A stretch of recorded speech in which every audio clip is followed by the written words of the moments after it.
Let's start designing the supply system. On the left screen we will be designing ventilation system in 2D on the plan. On the right screen the objects will be automatically displayed in 3D. It's not necessary to use 3D in real time. 3D can be generated from the already created 2D plan at any time later. If you don't have a 3D architecture, you can use AXON-vent to build a 3D image of the walls so that the ducts don't hang in the air. To do this, click on the Walls in 3D button. Select the layers that contain the elements of the architectural plan. In the command line, enter the height of the walls up to the elevation of the next floor. The walls are built. Now we're going to design the first floor ventilation. Choose a layer to work in. For instance, we will draw a round duct system with a size of 125. To do this, click the first button on the toolbar. Select the round duct type. Click the current size button and select the size of 125. First, we lay out the ducts down the hall. Click the Ducts button. Click the first point of the duct, the following points of the duct. Press Enter to finish. Elbows are created automatically. Now we will set the duct elevation. To do this, select the duct, then click the Elevation button. Enter the elevation. Next, we will draw branches to the offices. Click the Ducts button and trace the duct. Then we click the existing duct with a snap. Press Enter and select Cut in Type. The program displays its prompts in the command line at the bottom of the screen. Now we draw branches to the other offices.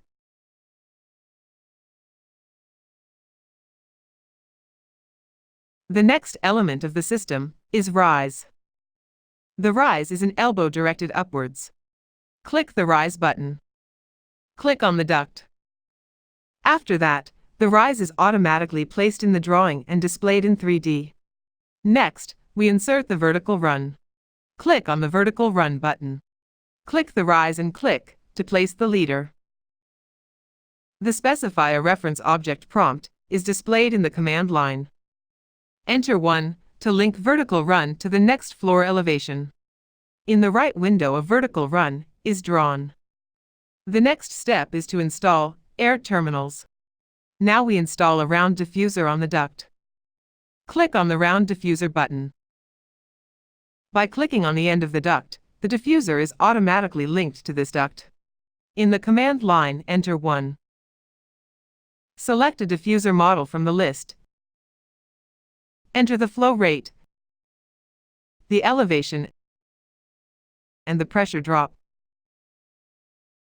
Click to place the leader. In the next office, we install a diffuser with a plenum box. Click on the Supply Rectangular Diffuser button. Click on the duct.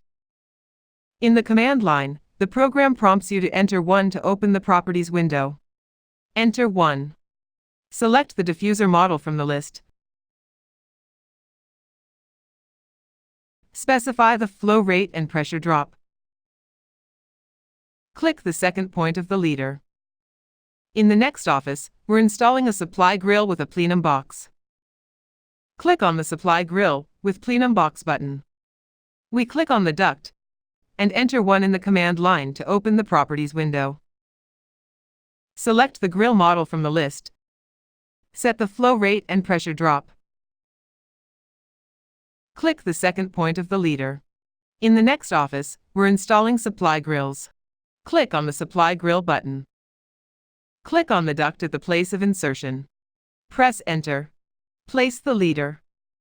Press Enter to install the second grill. Since the grills are the same, you can create a multi-leader. Click the Leader button. Press Enter. Select the grill. Press Enter. Click on the leader. Next, we set the data for the grills. Select Grills. Click the Properties button. Select a grill model from the list. Set the flow rate and pressure drop. To supply air to the hall, we install a diffuser with a plenum box on the duct. To do this, we install a hidden vertical run on the duct. Click on the hidden vertical run button.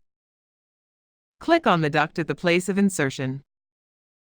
Place the leader. Press Escape.